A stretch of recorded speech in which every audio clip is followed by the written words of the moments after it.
Olá, uma boa tarde para você. Seja muito bem-vindo ao Redação Hit, edição de tarde. Nós estamos ao vivo, viu? Agora são 3 horas e 30 minutos pelo horário de Brasília. Vamos juntos conferir o que é notícia no Brasil e no mundo nesta sexta-feira pós-Natal. E olha, eu abro com um destaque nacional porque o ex-diretor-geral da Polícia Rodoviária Federal, Silvinei Vasquez, foi preso nesta madrugada no aeroporto no Paraguai, quando tentava fugir. Ele queria embarcar em um voo com destino a El Salvador. Condenado pelo Supremo Tribunal Federal por tentativa de golpe, Silvinei rompeu a tornozeleira eletrônica e deixou o Brasil sem autorização. Ele foi detido no Paraguai ao tentar fugir. Autoridades brasileiras acionaram alertas de fronteira no país vizinho. O ex-diretor-geral da Polícia Rodoviária Federal, Silvinei Vasquez, estava no Aeroporto Internacional Silvio Pettirossi, em Assunção, no Paraguai, e foi preso ao tentar embarcar em um voo com destino a El Salvador. Vasquez estava em Santa Catarina quando rompeu a tornozeleira eletrônica. Assim que isso aconteceu, as autoridades brasileiras avisaram os países como Colômbia, Paraguai e Argentina. O ex-diretor da Polícia Rodoviária Federal tentava entrar em um voo para El Salvador com documento falso. Silvinei Vasquez foi abordado e preso pela polícia paraguaia, com apoio da Polícia Federal Brasileira. Ele deve ser entregue às autoridades brasileiras após audiência de custódia. O ministro do Supremo Tribunal Federal, Alexandre de Moraes, decretou a prisão preventiva de Vasquez. Silvinei Vasquez foi condenado neste mês pelo STF a 24 anos e 6 meses de prisão por participação na tentativa de golpe de Estado após as eleições de 2022. Segundo a decisão, ele integrou o chamado Núcleo 2 da organização criminosa e atuou para monitorar autoridades e impedir a votação de eleitores, especialmente no Nordeste, por meio de operações da Polícia Rodoviária Federal no segundo turno. Antes disso, Vasquez já havia sido condenado na Justiça Federal do Rio de Janeiro por uso político da estrutura da PRF durante a campanha eleitoral de 2022. A decisão reconheceu que ele utilizou símbolos, recursos e a visibilidade institucional da corporação para promover a candidatura do então presidente Jair Bolsonaro à reeleição, o que resultou em uma multa superior a R$500 mil, além de outras sanções cíveis. E olha, mudando de assunto, hoje é o primeiro dia útil após o Natal, mais conhecido como Dia das Trocas. Dia das trocas de presentes, né, gente? Mas nem sempre os consumidores sabem quais são os seus direitos. E é por isso que nós vamos conversar agora ao vivo com o advogado José Guilherme Sobreira. Doutor, uma boa tarde, muito obrigada por aceitar o nosso convite. Seja muito bem-vindo.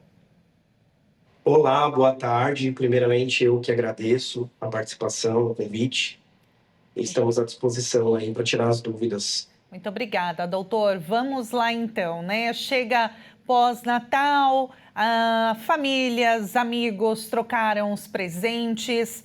Muitas vezes a roupa não serviu, a pessoa não gostou, né, do que ganhou, prefere um número menor, um número maior, enfim. E aí os shoppings, as lojas começam a ficar abarrotadas, né, recebendo os clientes para fazer essa troca.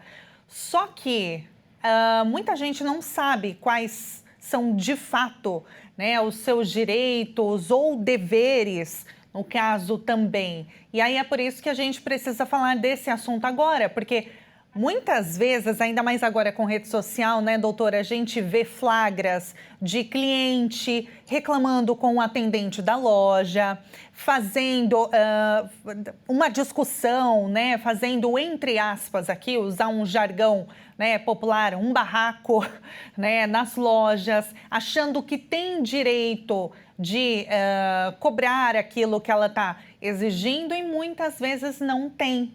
Às vezes a pessoa não tem razão naquilo que ela está reclamando. E é por isso, então, que a gente vai tratar desse assunto agora.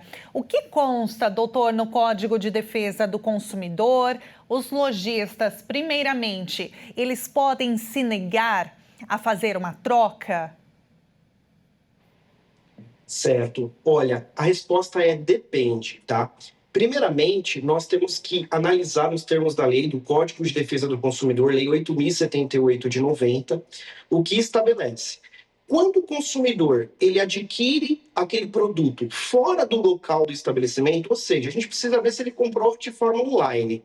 Se ele comprou de forma online, independentemente de qualquer coisa, ele pode se arrepender, né, e devolver o produto, independentemente da justificativa, tá? Esses 7 dias têm que ser corridos. Então, se foi comprado fora do local do estabelecimento, o fornecedor ali, o comerciante, ele vai ter que devolver o valor pago, inclusive o frete. Agora, o consumidor também deve se atentar se essa compra foi realizada dentro do estabelecimento comercial, ou seja, naquele local físico, tá? Então, nesse caso, só há obrigatoriedade do comerciante, né, daquele vendedor, de trocar o produto caso haja algum defeito no produto ou se, quando o consumidor foi adquirir o produto, isso foi informado previamente ao consumidor. Então, no caso, trocar por motivo de gosto pessoal, tamanho, cor, modelo, não entram então. O lojista ele não tem a obrigatoriedade, a obrigação, aliás, de trocar, ele pode se negar? Ele pode se negar, salvo se, antes do consumidor adquirir o produto, ele informou ali que ele tem direito à troca. Então, o consumidor ele só pode trocar, nesse caso, obrigatoriamente, se houver algum defeito no produto, tá? Então, se houver um defeito, o consumidor ele pode ir na loja e trocar o produto.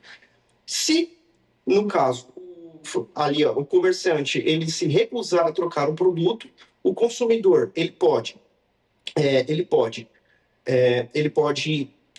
optar por trocar o produto por outro, ele pode requerer a devolução dos valores pagos ou ele pode querer um abatimento proporcional no preço, tá? Então o consumidor tem que analisar se foi feito fora do local do estabelecimento ou dentro do local do estabelecimento. Então, só há essa obrigatoriedade em 2 situações, ou em caso de defeito ou se o próprio lojista ali, ele informou, ele autorizou essa troca. Doutor, nesse caso, vale também para presente, não necessariamente para a pessoa que comprou diretamente nesse estabelecimento. No caso, se eu ganhei, né, o presente, ele não veio, aí eu gostaria de tocar nesse ponto também. Eu ganhei o presente, mas ele não veio com a nota. A pessoa não me deu junto com a notinha. Eu posso ir lá trocar, ele está com uma etiquetinha, mas não tem a nota. Posso trocar? Nesses casos que você mencionou aqui, vale somente para quem comprou, no caso, quem me deu de presente, que tem que fazer a troca para mim, ou eu posso ir lá na loja e trocar? E como fazer isso? Certo. Quem recebeu o presente pode sim ir na loja trocar, tá? Porém, só há a obrigatoriedade do comerciante ali, do vendedor, se ou ele já informou que é possível essa troca ou em casos de defeito. Então, você que quer presentear alguém, já quando você for comprar na loja, já antes de tudo, já pergunte isso aí para o comerciante, veja se tem alguma placa estabelecendo alguma coisa, porque a política de troca, tá, só há a obrigatoriedade em 2 situações. Ou em caso de defeito no produto, ou se o o comerciante ali, o vendedor, ele já colocou essa informação aí no mercado de consumo.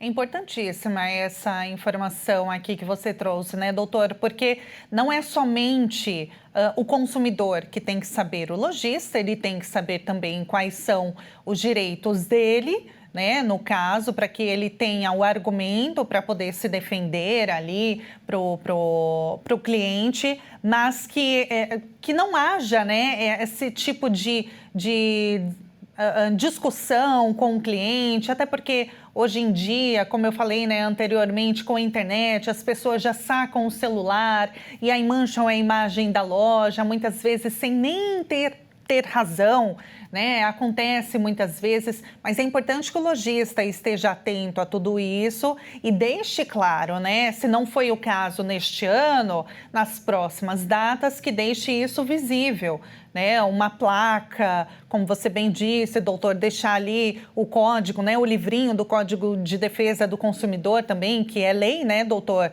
Deixar visível Exato. ali na loja também, né? No estabelecimento. Doutor, eu queria te perguntar com relação aos valores. Depois do Natal, muitas vezes alguns comércios já baixam, né, os valores dos produtos. Na hora da troca, qual o valor que vale? É o que está na nota ou o valor ali na etiqueta, a alteração do valor, o valor novo, o preço? Nesse caso específico, é o valor efetivamente que o consumidor pagou, tá? Então, mesmo ainda que haja uma minoração ali dos valores posteriormente, esses valores não podem ser levados em consideração, mas sim o valor que efetivamente o consumidor pagou. Então, é basicamente isso. Doutor, com relação aos produtos duráveis ou não, vamos dar um exemplo aqui: produtos duráveis eletrodomésticos, não duráveis alimentos. Qual que é a política de troca? Certo. Então, nesses casos, como que funciona? Então, essa política de trocas vai depender se o vício ele é aparente ou se trata de um vício oculto, tá? Então, o consumidor ali, naquele vício, por exemplo, no vício, vou dar um exemplo de um veículo, por exemplo. Se aquele veículo ele apresentou problema posteriormente, ou seja, o cara comprou ali o veículo e aí depois ele começou a apresentar problemas, o consumidor, como se trata aí de um bem durável, ele tem 90 dias para reclamar, tá? Então, ele tem 90 dias para reclamar e o vendedor ele tem 30 dias para, nesse caso, para consertar. Então, 90 dias para reclamar e 30 dias para o vendedor consertar. Se ele não consertar, aí o consumidor ele pode exigir a devolução dos valores pagos ou a troca do produto por outro ou abatimento proporcional no preço, tá? Já para compras de produtos que se tratam de produtos não duráveis, como, por exemplo, alimentos, tá? O consumidor, nesse caso, ele tem 30 dias para reclamar e aí o fornecedor do serviço, ali, o vendedor, ele tem 30 dias para trazer uma solução. Se não trouxer a solução, aí é um critério do consumidor também da mesma forma. Ou devolver o valor, né? Devolver o produto com a devolução total dos valores, abatimento proporcional no preço ou a troca do produto por outro. Para a gente finalizar, o que o consumidor, então, ele deve levar para garantir os seus direitos na hora dele fazer a troca, para ele apresentar ali para o lojista? No caso de loja física e no caso de loja online, o que ele deve ter em mãos para, então, garantir, no caso, o seu direito de troca? Certo. Eu oriento, primeiramente, todo consumidor gravar aquele produto que está com defeito, que deu algum problema. Então, primeiramente, gravar, tá? Para ter provas. Então, todo tipo de prova possível. Nota fiscal, juntar a nota fiscal, se possível, comprovantes de pagamento, printar fotos, fotografias. Então, tudo que for possível, juntar de provas vale como meio legal. Perfeito, doutor. Olha, muito obrigada, viu, por esclarecer as nossas dúvidas. Foi um prazer enorme te receber aqui. Seja muito bem-vindo e seja bem-vindo numa próxima oportunidade para a gente falar desse assunto, né? Importantíssimo. É de praxe, né? Todo ano a gente falar sobre os direitos do consumidor, sempre em datas, né? Importantes como o Natal, outras datas comemorativas, importantes para o comércio. Mas é aquilo, né, gente? É importante não só nós, consumidores, sabermos, mas também os lojistas. É sempre de bom tom, é importante saberem os seus direitos e deveres. E aí você fideliza a clientela, enfim, para a gente ter um Natal de paz para todo mundo, né, doutor? Para que todo mundo fique satisfeito com seus presentes, não tenha nenhuma confusão ali.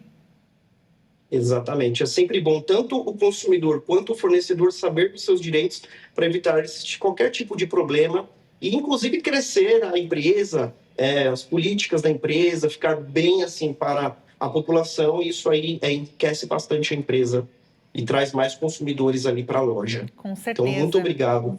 Imagina, doutor, principalmente os microempreendedores, né? Importantíssimas essas dicas. Doutor, é um prazer enorme, viu? Muito obrigada, um excelente Natal, ótimas festas para você e até a próxima. Muito obrigado, tudo de bom para vocês. Muito obrigada, para nós. Agora vamos mudar de assunto. Eu vou para a câmera 2 para trazer um assunto importante, viu? Porque a gente falou agora sobre presentes de Natal. Talvez você tenha comprado algum presente, seja para algum familiar, amigo, algo para você, pela internet e não tenha recebido. Isso porque em greve nacional, né? Os Correios estão em greve nacional, só que tem uma decisão, que aí vai mudar e pode ser que você receba a sua mercadoria. Os Correios devem manter 80% do efetivo em funcionamento em todo o país. Essa foi a determinação do Tribunal Superior do Trabalho. A paralisação, que começou no dia 16 de dezembro, é por tempo indeterminado. A greve foi intensificada na noite do dia 23, depois que a maioria dos sindicatos rejeitou a proposta de acordo coletivo de trabalho, negociada em mediação conduzida pela vice-presidência do Tribunal Superior do Trabalho. Em decisão liminar, o presidente do TST, ministro Luiz Felipe Vieira de Mello, determinou a manutenção de 80% do efetivo dos Correios, sob pena de multa diária de R$100 mil. A deflagração de greve nacional da categoria é por tempo indeterminado. Ao analisar o pedido sobre a porcentagem de trabalhadores que deveriam seguir atuando, o presidente do Tribunal Superior do Trabalho considerou a essencialidade do serviço postal prestado em regime de exclusividade e os riscos da paralisação para a coletividade, especialmente no período de fim de ano. O despacho também determina que a empresa apresente informações detalhadas sobre o efetivo por agência, com indicação de unidades unipessoais e afastamentos, exclusivamente para fins de fiscalização do cumprimento da medida, com proteção de dados pessoais. O TST marcou uma audiência de conciliação para a tarde desta segunda. E na terça, haverá uma sessão extraordinária para julgar o mérito do dissídio. As inscrições para a edição do Sistema de Seleção Unificada, o SISU 2026, vão começar no dia 19 de janeiro. Atenção, viu? Porque essa edição será a maior em número de instituições participantes. As inscrições para o SISU 2026 começarão no dia 19 de janeiro pela internet e os candidatos terão até o dia 23 para concorrer a uma das 274 mil vagas. Esta edição será a maior em número de instituições participantes, com 136 universidades, institutos federais e centros federais de educação tecnológica. A partir de 2026, o SISU aceitará os resultados das 3 últimas provas do Enem, sendo dos anos de 2023 23, 24 e 25. E a edição com a maior média ponderada será considerada, de acordo com a opção de curso. Se tiver empate nas médias ponderadas, será considerada a edição do Enem de maior nota em uma das disciplinas, conforme a ordem de prioridade. Estão aptos a se inscrever os candidatos que tenham participado de uma ou mais edições com nota maior que 0 na redação e os que não foram treineiros. 7.388 cursos estarão disponíveis e as vagas seguirão a ordem de classificação dos candidatos. Para aqueles que não forem selecionados na chamada regular, poderão manifestar interesse em participar da lista de espera. A oferta de vagas reservadas para cotas será feita após a etapa de classificação, todos em ampla concorrência. E depois será observada a quantidade de candidatos de escolas públicas de baixa renda, com deficiência, pretos, pardos, indígenas e quilombolas. Para concorrer, é necessário preencher o cadastro socioeconômico e indicar as modalidades de reserva de vagas que deseja concorrer. Vale lembrar que a inscrição é gratuita e é feita pelo Portal de Acesso Único ao Ensino Superior. Os estudantes poderão se inscrever em até 2 opções de vagas. Então, o cronograma oficial será inscrições de 19 a 23 de janeiro, chamada regular no dia 29 de janeiro. A matrícula junto à instituição será no dia 2 de fevereiro e a manifestação de interesse na lista de espera será do dia 29 de janeiro até o dia 2 de fevereiro. E olha, essa época de fim de ano costuma registrar maior fluxo de veículos com deslocamento de famílias para o interior e no litoral. Só para você ter uma ideia, nas rodovias do estado de São Paulo são esperados 40 milhões de veículos até segunda-feira, a próxima segunda-feira. E é por isso que nesse período a Polícia Rodoviária Federal intensifica a fiscalização. Só que é preciso que os motoristas adotem medidas simples para garantir a segurança. Vamos ver? O ano chegou e o cuidado com a segurança no trânsito tem que ser redobrado. E para você que vai viajar nesse feriado, não se esqueça que a manutenção preventiva do veículo é essencial para te dar segurança na sua viagem. Verifique os pneus se já não estão desgastados, verifique a documentação do veículo, faça a manutenção do sistema de freios e de suspensão de seu automóvel. Planeje a sua viagem, considerando que o horário de pico é após as 17 horas, na véspera do Natal e do Ano Novo. Programe-se para realizar paradas a cada 2 horas para lavar o rosto, espreguiçar, tomar um café, pois o cansaço é pior do que a própria embriaguez ao volante. Respeite os limites de velocidade, cautela nas ultrapassagens, mesmo quando a sinalização permita. Jamais dirija utilizando o telefone celular e na volta para casa, lembre-se, álcool e direção não combinam. Se for dirigir, não beba. E se precisar, conte sempre com a Polícia Rodoviária Federal. Dica simples, né? Só que precisa cada um fazer a sua parte, como o porta-voz da Polícia Rodoviária Federal trouxe aqui algumas das dicas, eu reforço. Nada de celular ao volante, álcool, nem pensar, ultrapassagem somente nas vias permitidas, com muita atenção e, olha, muita paciência, viu? Atenção redobrada nas estradas para a sua segurança, da sua família e também para quem está na estrada junto com você. E olha, o governo de São Paulo pediu a redução imediata do consumo de água por causa do calor e da estiagem.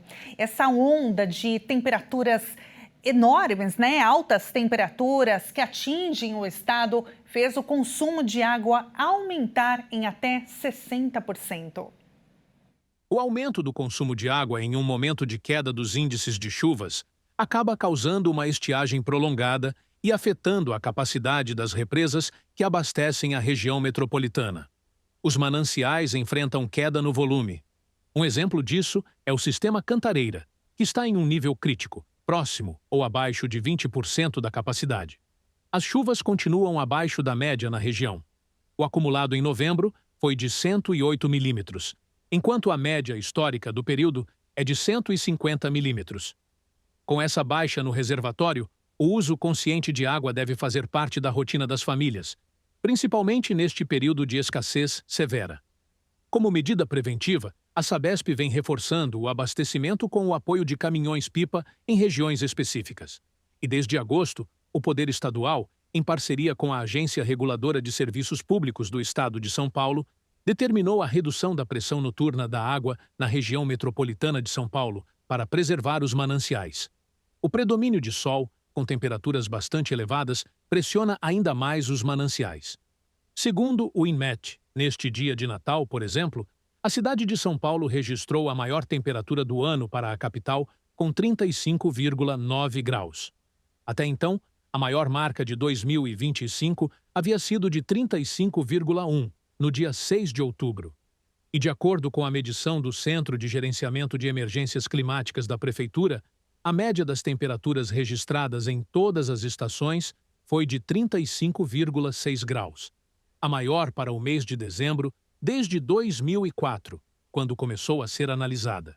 Com isso, é indicado evitar os desperdícios, com o uso de água para fins não essenciais, como encher piscinas ou lavar calçadas e carros, e priorizar o uso da água para alimentação e higiene pessoal.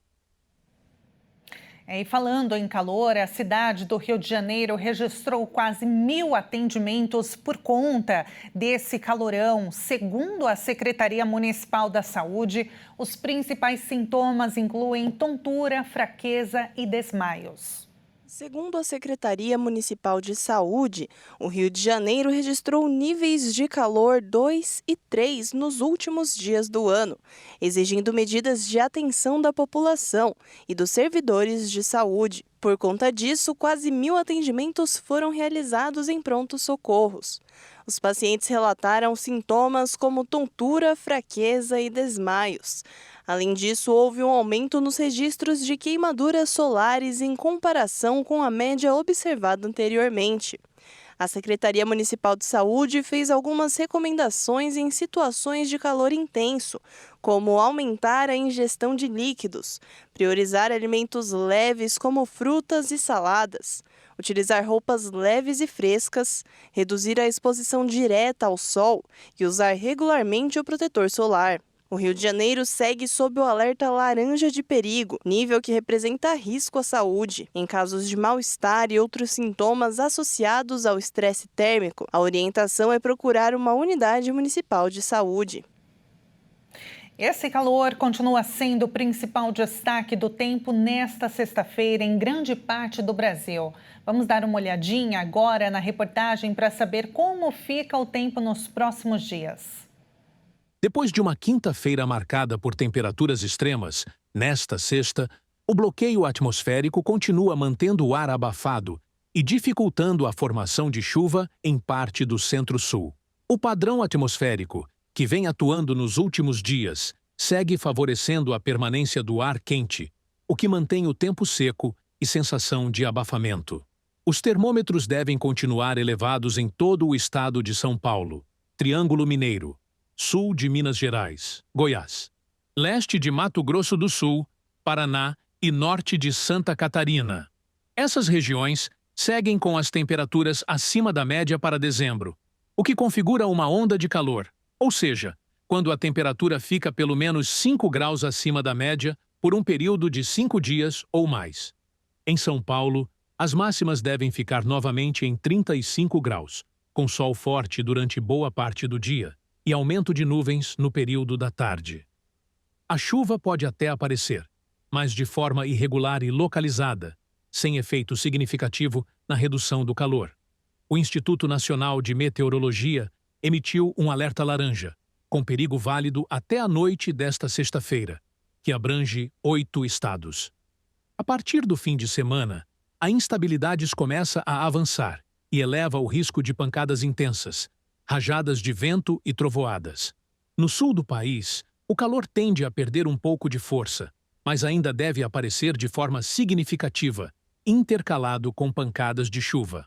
No norte e nordeste do Brasil, as temperaturas seguem elevadas, com sensação de abafamento persistente e temperaturas próximas ou acima dos 30 graus.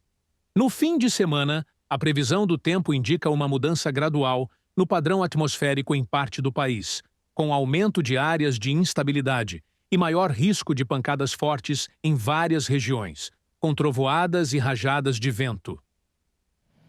E esta edição fica por aqui. Muito obrigada pela sua companhia. Use protetor solar. Um ótimo final de semana para você.